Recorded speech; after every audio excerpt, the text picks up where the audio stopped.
लोकसभा चुनाव से पहले झारखंड मुक्ति मोर्चा को बड़ा झटका। जामा विधायक और शिबू सोरेन की बड़ी बहू ने दिया इस्तीफा, भाजपा में हुई शामिल। राज्य में लोकसभा चुनाव को लेकर प्रशासनिक सरगर्मी तेज। मुख्य निर्वाचन पदाधिकारी ने चाईबासा में अधिकारियों संघ की समीक्षा बैठक। कोल्हान प्रमंडल में तैयारियों का लिया जायजा। झारखंड के राज्यपाल सीपी राधाकृष्णन को तेलंगाना और पुडुचेरी का मिला अतिरिक्त प्रभार। राष्ट्रपति के प्रति जताया आभार।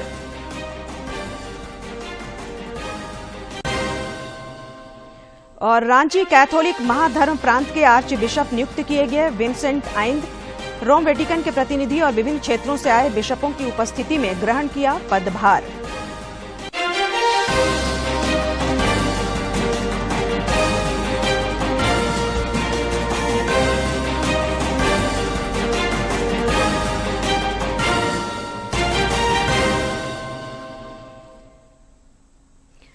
नमस्कार, खबरें झारखंड में आपका स्वागत है। मैं हूं संध्या दिमता और अब समाचार विस्तार से।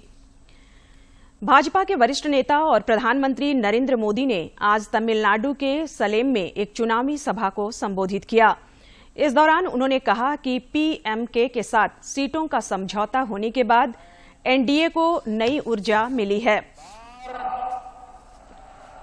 अब की बार 400 पार, अब की बार 400 पार, डेवलप भारत के लिए 400 पार, डेवलप भारत के लिए 400 पार, डेवलप तमिलनाडु के लिए 400 पार, डेवलप तमिलनाडु के लिए, मॉडर्न इंफ्रास्ट्रक्चर के लिए, मॉडर्न इंफ्रास्ट्रक्चर के लिए, थर्ड लार्जेस्ट इकोनॉमी के लिए, थर्ड लार्जेस्ट इकोनॉमी के लिए 400 पर, आत्मनिर्भर भारत के लिए, आत्मनिर्भर भारत के लिए, फार्मर वेलफेयर के लिए, फार्मर वेलफेयर के लिए, फिशरमैन की समृद्धि के लिए, फिशरमैन की सुरक्षा के लिए 400 पर।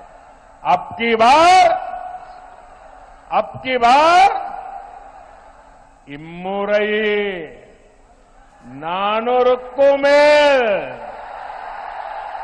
जुनून नांगो नानोरुक्कुमेल।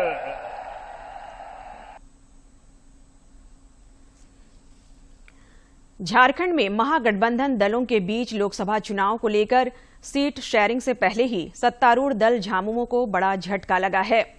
पूर्व मुख्यमंत्री हेमंत सोरेन की भाभी और जामा विधायक क्षेत्र से पार्टी विधायक सीता सोरेन ने भाजपा का दामन थाम लिया है। नई दिल्ली में उन्होंने भाजपा की सदस्यता ग्रहण की।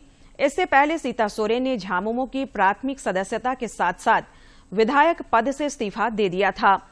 भाजपा की सदस्यता ग्रहण करने के बाद सीता सोरेन ने कहा कि प्रधानमंत्री नरेंद्र मोदी की सोच से प्रभावित होकर और झारखंड के आदिवासियों के कल्याण के लिए उन्होंने यह कदम उठाया है। को देखते हुए सभी कोई इस परिवार में जुड़ रहे हैं और मैंने भी कई संघर्ष किए। झारखंड में 14 साल झारखंड मुक्ति मोर्चा पार्टी में रही। मेरे ससुर जी शिबू सोरेन जी, मेरे स्वर्गीय पति दुर्गा सोरेन जी, उनके अगुवाई में झारखंड अलग राज्य बना और उनका सपना था कि झारखंड को किस तरह से विकसित राज्य बनाया जाए। कई मेहनत किए मेरे स्वर्गीय पति ने, संगठन बनाए, जल जंगल जमीन की रक्षा करने के लिए लड़ाई लड़ी, लेकिन उनकी लड़ाई अधूरी रह गई। भाजपा के प्रदेश अध्यक्ष बाबूलाल मरांडी ने सीता सोरेन के फैसले का स्वागत किया है। रांची में पत्रकारों से बातचीत में उन्होंने कहा कि वर्तमान राजनीतिक घटनाक्रम से यह स्पष्ट है कि राज्य सरकार में शामिल दलों के विधायक अपनी ही सरकार से नाखुश चल रहे हैं। क्या अब ये तो स्पष्ट हो चुका है कि हमने लगातार कहा कि झारखंड मुक्ति मोर्चा के विधायक या कांग्रेस के भी विधायक अपनी ही सरकार से लोग दुखी हैं, नाराज चल रहे हैं। उधर भाजपा सांसद निशिकांत दुबे ने भी सीता सोरेन का भाजपा में स्वागत किया है। सीता सोरेन जी का स्वागत है, उसका पार्टी तय करेगी। क्या कोई बड़ा पद मिलने जा रहा है या फिर कोई पार्टी तय करेगी। पार्टी में वो मेरी जो जानकारी है वो बिना किसी कंडीशन के इस पार्टी में आई। सीता सोरेन के भाजपा में शामिल होने पर झारखंड मुक्ति मोर्चा के केंद्रीय महासचिव सुप्रियो भट्टाचार्य ने कड़ी प्रतिक्रिया व्यक्त की है। रांची में एक प्रेस कॉन्फ्रेंस आयोजित कर उन्होंने कहा कि इससे पार्टी की सेहत पर कोई असर नहीं पड़ेगा। उसके लिए शुभकामना है। बाकी एक टीस हम लोगों को भी कि 10 बजे के कुछ देर के बाद ये वक्तव्य हम लोगों के पास में आया था, जो चिट्ठी आप लोग देख रहे हैं। हम लोगों ने गुरुजी के पास इस बात को पहुंचाया तो गुरुजी ने कहा कि ठीक है, हम बात करेंगे। मेरे परिवार का मामला, लेकिन तब तक में ये फिर खबर आ गई कि वो भाजपा जा रही। तो आपने यदि निश्चय करके पत्र दिया है तब तो फिर कुछ कहना नहीं। सीता सोरेन के बीजेपी में शामिल होने पर जेएमएम सांसद महुआ मांझी ने हैरानी जताई है। उन्होंने कहा कि पार्टी अभी संकट के दौर से गुजर रही है, इसलिए हर किसी को धैर्य से काम लेना चाहिए।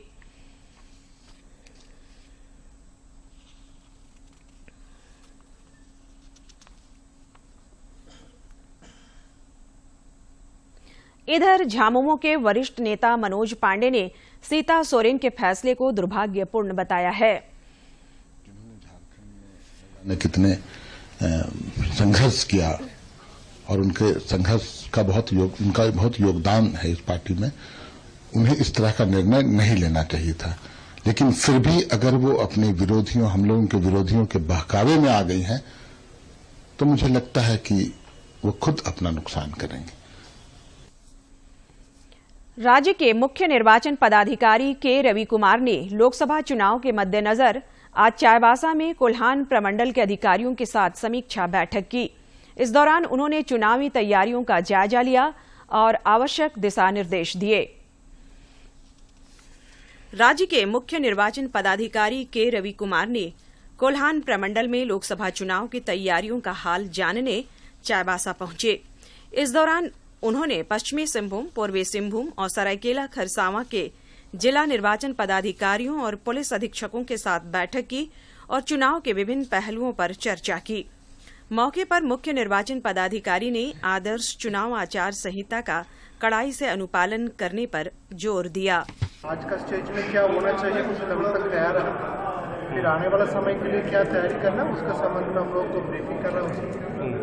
एक इलेक्शन है, एक डेमोक्रेसी का फेस्टिवल है, एक फेस्टिवल का कैसा सेलिब्रेट करना उसके संबंध में तैयारी देख रहे हैं। साथ साथ में सुरक्षा के लिए कितना व्यवस्था करना है उसका संबंध में हम लोग समीक्षा किया। प्रिपरेशन तीनों जिला में मोटामोटी ठीक है। हम लोग चाईबासा समाहरणालय में आयोजित इस महत्वपूर्ण बैठक में पुलिस महानिरीक्षक अभियान अमोल वेणुकांत होमकर ने सुरक्षा तैयारियों का जायजा लिया। इस दौरान उन्होंने नक्सल प्रभावित क्षेत्रों के साथ साथ अति संवेदनशील और संवेदनशील इलाकों में सुरक्षा बलों की तैनाती को लेकर दिशा निर्देश दिए। नक्सल प्रभावित क्षेत्रों में कॉन्फिडेंस बिल्डिंग मेजर के जो कार्य है उसके लिए जो उपलब्ध केंद्रीय सैनिक बल है, सीआरपीएफ है, हमारी जो अपनी स्पेशल फोर्सेस है, झारखंड जगबार है या जिला पुलिस है, उनके द्वारा उन क्षेत्रों में एरिया डोमिनेशन की कार्रवाई की जा रही है। जो नक्सल समर्थक है उनको चिन्हित करके उनके विरुद्ध प्रिवेंटिव एक्शंस लिया जाए। बैठक में राज्य की अपर मुख्य निर्वाचन पदाधिकारी नेहा अरोड़ा के अलावा प्रमंडलीय आयुक्त, जोनल आईजी, प्रक्षेत्र के पुलिस उप महानिरीक्षक, अभियान डीआईजी, तीनों जिलों के उपायुक्त, वरीय पुलिस पदाधिकारी एवं तीनों जिलों में तैनात सीआरपीएफ के कमांडेंट भी शामिल हुए। चाईबासा से दिलीप बनर्जी की रिपोर्ट। रांची के जिला निर्वाचन पदाधिकारी सह उपायुक्त राहुल कुमार सिन्हा के निर्देश पर गठित district steering and accessible election की बैठक आयोजित की गई। बैठक में मतदान केंद्रों पर दिव्यांग जनों के लिए सुगम और समावेशी मतदान को लेकर कई महत्वपूर्ण बिंदुओं पर चर्चा हुई। लोहरदगा के जिला निर्वाचन पदाधिकारी सह उपायुक्त की अध्यक्षता में आज सभी बैंक प्रबंधकों के साथ एक बैठक आयोजित की गई। बैठक में बैंक प्रबंधकों को आदर्श आचार संहिता का अनुपालन सुनिश्चित करने का निर्देश दिया गया। इस दौरान बैंक प्रबंधकों को बैंकों में सरकारी योजनाओं के बैनर और पोस्टर हटवाने का निर्देश दिया गया। लोकसभा चुनाव को लेकर धनबाद में प्रशासनिक सरगर्मी तेज हो गई है। धनबाद संसदीय सीट झारखंड की प्रतिष्ठित सीटों में से एक है।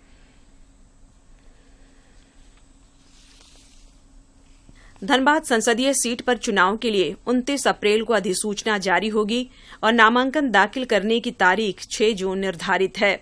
धनबाद में 25 मई को वोट डाले जाएंगे। जिला निर्वाचन पदाधिकारी सह उपायुक्त माधवी मिश्रा की माने तो यहां शांतिपूर्ण और निष्पक्ष मतदान के लिए मुकम्मल तैयारी की गई है।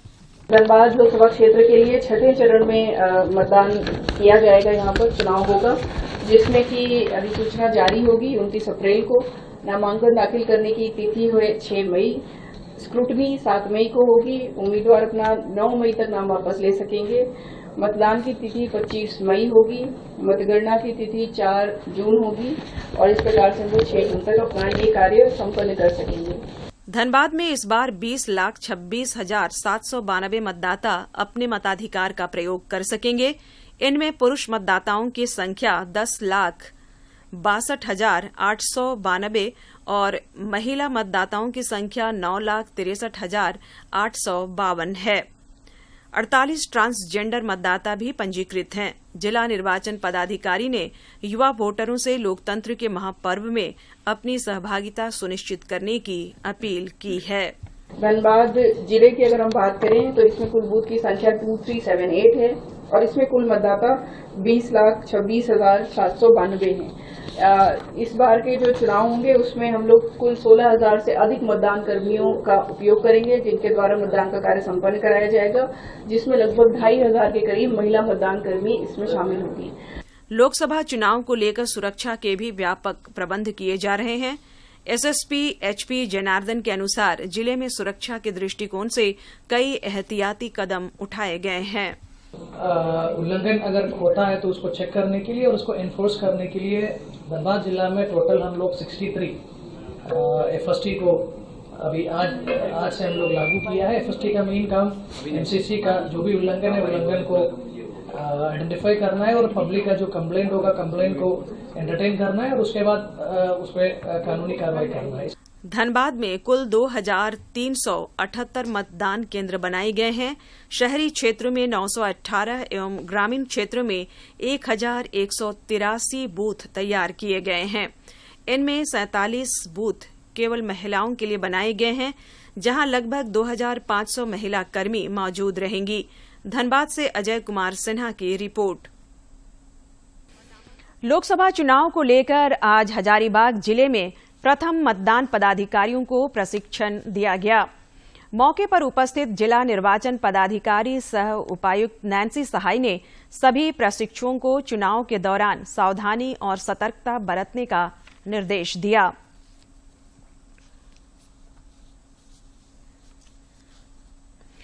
लोकसभा चुनाव के मद्देनजर राज्य में मतदाता जागरूकता के लिए कई कदम उठाए जा रहे हैं। इस कड़ी में हजारीबाग में स्वीप कोषांग के माध्यम से इलेक्शन फूड फेस्टिवल का आयोजन 22 मार्च को किया जाएगा। जिला निर्वाचन पदाधिकारी नैन्सी सहाय ने बताया कि इस आयोजन की तिथि पहले 20 मार्च निर्धारित थी, लेकिन बारिश की प्रबल संभावना को देखते हुए अब इसे 22 मार्च कर दिया गया है।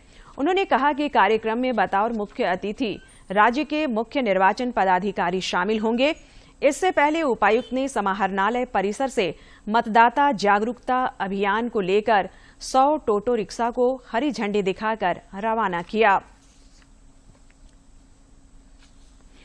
झारखंड के राज्यपाल सीपी राधाकृष्णन को तेलंगाना और पुडुचेरी का अतिरिक्त प्रभार सौंपा गया है। राष्ट्रपति द्रौपदी मुर्मू ने दोनों जगहों के लिए नियमित व्यवस्था होने तक उनकी नियुक्ति की है। राज्यपाल सीपी राधाकृष्णन ने इसके लिए राष्ट्रपति के प्रति आभार व्यक्त किया है। इधर राज्य की वरिष्ठ IAS अधिकारी वंदना डाडेल झारखंड की नई गृह सचिव बनाई गई हैं। इस संबंध में कार्मिक प्रशासनिक सुधार और राजभाषा विभाग ने अधिसूचना जारी कर दी है।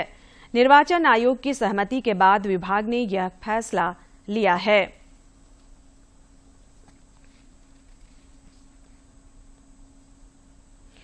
केंद्रीय मंत्री और राष्ट्रीय लोक जनशक्ति पार्टी के प्रमुख पशुपति कुमार पारस ने आज केंद्रीय मंत्रिमंडल से त्यागपत्र दे दिया। लोकसभा चुनावों के लिए बिहार में राष्ट्रीय जनतांत्रिक गठबंधन के सीट बंटवारा समझौते के बाद यह फैसला आया है। इस समझौते में श्री पारस की पार्टी को एक भी सीट नहीं दी गई थी। कोयला मंत्रालय ने भूमि अधिग्रहण के बाद मुआवजा भुगतान के मामलों के लिए पार्ट टाइम ट्रिब्यूनल के गठन को मंजूरी दे दी है। झारखंड के धनबाद, बोकारो, रामगढ़, हजारीबाग, चतरा, लातेहार और दुमका जिलों में ट्रिब्यूनल इन विवादों का निपटारा करेगा। इस ट्रिब्यूनल में जिला न्यायाधीश और सत्र न्यायाधीश प्रिजाइडिंग ऑफिसर होंगे। गिरिडीह के सांसद चंद्र प्रकाश चौधरी ने कहा कि इससे लाखों विस्थापित परिवारों को फायदा होगा। आज विस्थापितों का कैंप भी लगना शुरू है और हम लोग अभी चुनाव का समय आ गया। हम लोग लगातार प्रयास कर रहे हैं कि जल्द से जल्द यहाँ पर विस्थापितों को जो आउटसोर्सिंग में भी है तो 75% या 80% यहाँ के विस्थापितों को रखना पड़ेगा, यहाँ के नौजवानों को रखना पड़ेगा। सिलीगुड़ी बागडोगरा के bishop Vincent Aind Ranchi Catholic महाधर्म प्रांत के आर्च बिशप नियुक्त किए गए हैं।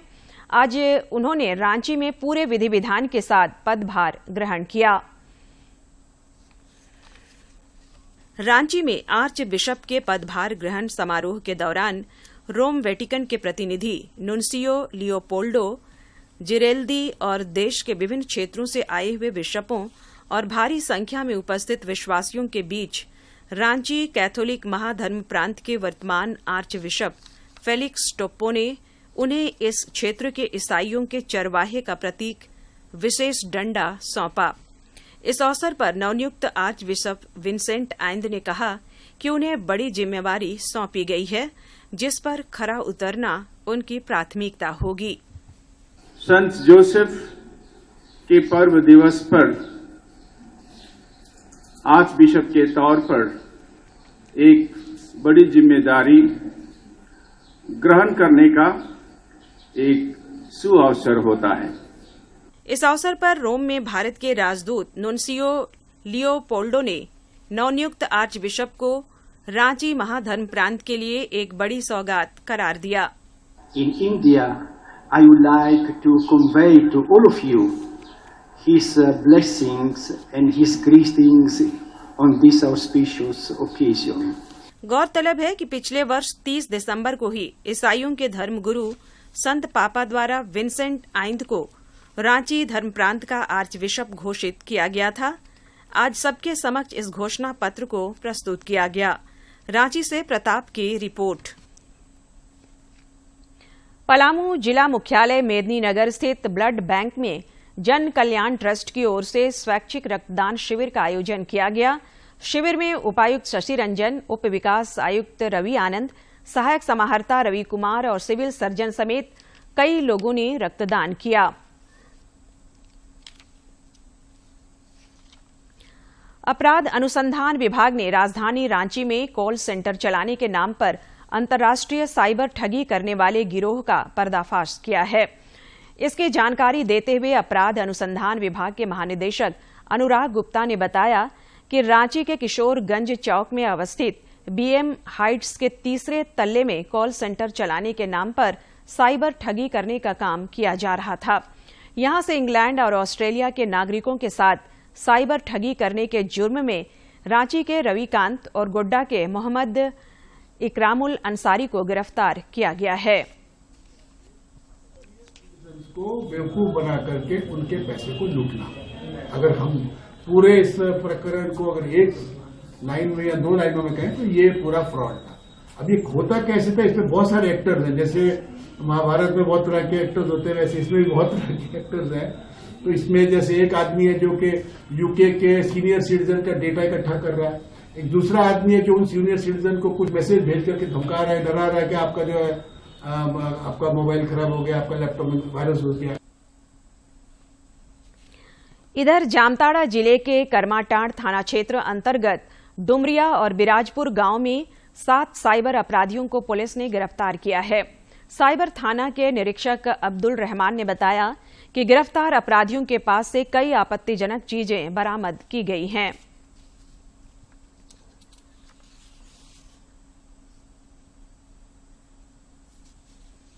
साइबर अपराधकर्मियों के विरुद्ध विस्तृत रूप से छापेमारी की गई, गहन छापेमारी की गई।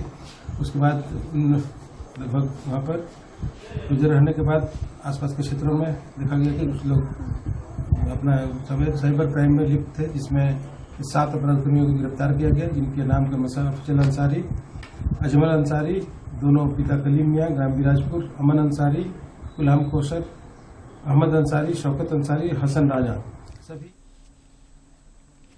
एसीबी की टीम ने आज राजधानी रांची के अनगढ़ा अंचल कार्यालय से राजस्व कर्मचारी कुलदीप साहू को 10,000 रुपये घूस लेते रंगे हाथ गिरफ्तार किया है।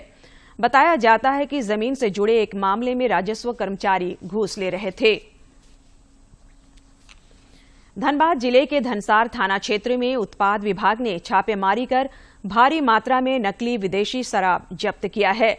उत्पाद विभाग के सहायक आयुक्त संजय मेहता ने बताया कि जोड़ा फाटक स्थित एक आवास पर छापेमारी के दौरान अंग्रेजी शराब की 96 पेटियां बरामद की गई।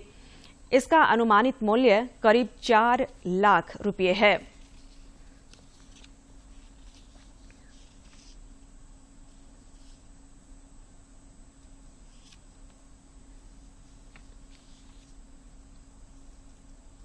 किराया, उनके मकान को किराया में लेकर वो संदिग्ध एक्टिविटीज का संचालन किया करते थे। छापामारी के क्रम में 96 पेटी नाइट गर्ल विस्की प्राप्ति हुई है, जो कुल 864 लीटर है और जिसका अनुमानित बाजार मूल्य 4 लाख रुपया है। यह शराब अरुणाचल प्रदेश में बिक्री योग्य शराब है, जो कि झारखंड राज्य में बिना निबंधन के बिक्री किया जा रहा था, जिससे राजस्व के क्षति के साथ साथ जानमाल की क्षति की भी संभावना बनी रहती है। और अब कुछ जानकारी मौसम से।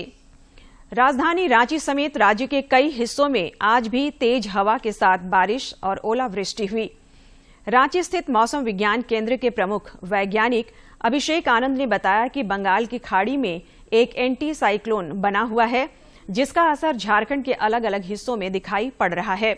उन्होंने बताया कि 21 मार्च तक राज्य में बारिश की संभावना है। झारखंड के वेस्टर्न और सेंट्रल पोर्शन से जो सिस्टम है वो नॉर्थ की तरफ में बढ़ रहा है। बिहार में भी इसका असर देखने को मिला। तो इस सिस्टम का जो असर है वो आज में और कल में भी इसका असर देखने को मिलेगा, जिसकी वजह से झारखंड में कई स्थानों पे आपको हल्के से मध्यम दर्जे की बारिश देखने को मिलेगी। साथ साथ में कुछ स्थानों पे भारी बारिश, गर्जन और तेज आंधी की भी संभावना जताई जा रही है। और अब एक नजर डालते हैं प्रमुख शहरों के आज के तापमान पर। राजधानी रांची का अधिकतम तापमान 27.6 और न्यूनतम 16.2 डिग्री सेल्सियस रिकॉर्ड किया गया। जमशेदपुर का अधिकतम तापमान 33 और न्यूनतम 20.2 तथा डाल्टनगंज का अधिकतम तापमान 29.5 और न्यूनतम तापमान 18.7 डिग्री सेल्सियस रिकॉर्ड किया गया।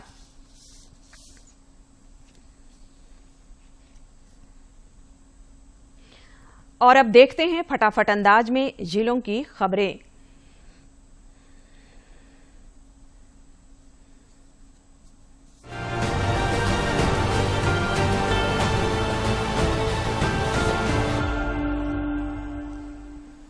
जमशेदपुर के परसुडी बाजार स्थित 2 दुकानों के ताले तोड़कर चोरों ने 15,000 रुपये नकद लेकर फरार हो गए।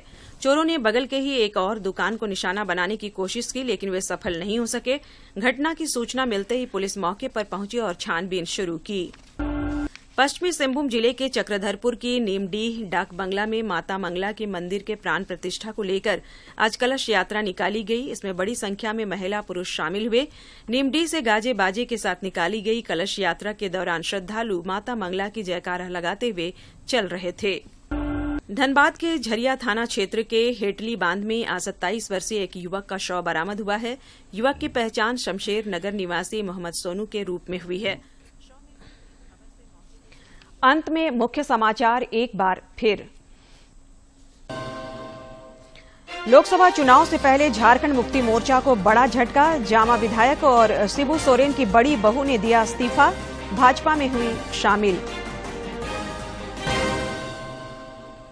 राज्य में लोकसभा चुनाव को लेकर प्रशासनिक सरगर्मी तेज। मुख्य निर्वाचन पदाधिकारी ने चाईबासा में अधिकारियों संघ की समीक्षा बैठक। कोल्हान प्रमंडल में तैयारियों का लिया जायजा। झारखंड के राज्यपाल सीपी राधाकृष्णन को तेलंगाना और पुडुचेरी का मिला अतिरिक्त प्रभार। राष्ट्रपति के प्रति जताया आभार। और रांची कैथोलिक महाधर्म प्रांत के आर्च बिशप नियुक्त किए गए विंसेंट एन। रोम वेटिकन के प्रतिनिधि और विभिन्न क्षेत्रों से आए बिशपों की उपस्थिति में ग्रहण किया पदभार।